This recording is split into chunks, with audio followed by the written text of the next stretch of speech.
Wherever you go, whatever you do, throw a little at it. Omax, Vest and Briefs.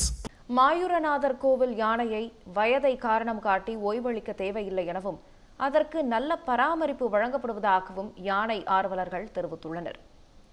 Mayiladuthurai Mayuranathar கோவிலில் 50 ஆண்டுகளுக்கும் மேலாக பராமரிக்கப்படும் அபயாம்பிகை யானை 60 வயதை நெருங்க உள்ளது. இதனால் அதற்கு ஓய்வளிக்க வேண்டும் என கூறி கடந்த 2023ஆம் ஆண்டு சென்னை உயர்நீதிமன்றத்தில் வழக்கு தொடரப்பட்டது. இந்த வழக்கு நீதிமன்ற விசாரணைக்கு வந்தது. அப்போது அபயாம்பிகை யானையை யானைகள் மறுவாழ்வு மையத்திற்கு அனுப்ப வேண்டும் என மனுதாரர் தரப்பில் வாதிடப்பட்டது. அதேபோன்று யானையை வேறு இடத்திற்கு மாற்றுவது அதன் உயிருக்கே ஆபத்தாக முடிந்துவிடும் என இடையீட்டு மனுதாரர் தரப்பில் வாதிடப்பட்டது. இருதரப்பு வாதங்களையும் கேட்ட நீதிமன்றம் வழக்கின் தீர்ப்பை தேதி குறிப்பிடாமல் ஒத்திவைத்தது. இந்நிலையில் மயிலாடுதுறை மக்களின் பிரிக்க முடியாத அங்கமாக விளங்கும் யானையை வயதை காரணம் காட்டி ஓய்வளிக்க தேவையில்லை எனவும் அந்த யானைக்கு உரிய பராமரிப்பு வழங்கப்படுவதாகவும் யானை ஆர்வலர் சாய் விக்னேஷ் கருத்து தெரிவித்துள்ளார்.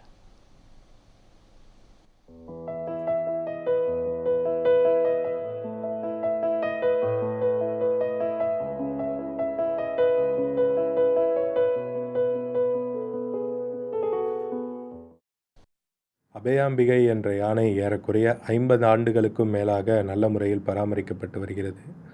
நேற்றைய தினம் சமூக ஊடகங்கள் வாயிலாகவும் செய்தி ஊடகங்கள் வாயிலாகவும் இந்த அபயாம்பிகை யானை நல்ல முறையில் பராமரிக்கப்படலை, யானைக்கு வயதாயிடுச்சு, அதனால் ஓய்வு கொடுக்கணும் அப்படின்னு சொல்லி ஒரு வழக்கு மாண்புமிகு சென்னை உயர்நீதிமன்றத்தில் தொடரப்பட்டுள்ளதாகவும் அந்த வழக்கின் விசாரணை நிறைவு பெற்று இறுதி தீர்ப்புக்காக ஒத்திவைக்கப்பட்டுள்ளதாகவும் ஒரு செய்தியை பார்த்தேன்.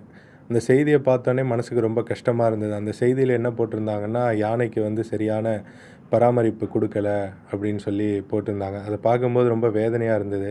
மக்களுக்கும் இந்த யானைக்கும் ஒரு நீண்ட நெடிய தொடர்பு இருக்குது. விரைவில் இந்த வழக்கில் நல்ல தீர்ப்பு வர வேண்டும் என்று எல்லாம் வல்ல இறைவனை பிரார்த்தனை செய்கிறோம். என்றென்றும் எங்கள் மயிலாடுதுறை மக்களின் பிரிக்க முடியாத அங்கமாக திகழும் அபயாம்பிகை யானை தொடர்ந்து பல ஆண்டுகள் திருக்கோயிலில் பராமரிக்கப்பட்டு எங்கள் அனைவரையும் ஆசீர்வதிக்க வேண்டுமாய் பகவானை பிரார்த்தனை செய்கிறோம். நன்றி. தமிழ் ஜனம் சேனலை சப்ஸ்கிரைப் பண்ணாமல் பார்த்துட்டு இருந்தீங்கன்னா மறக்காமல் சப்ஸ்கிரைப் பண்ணிடுங்க.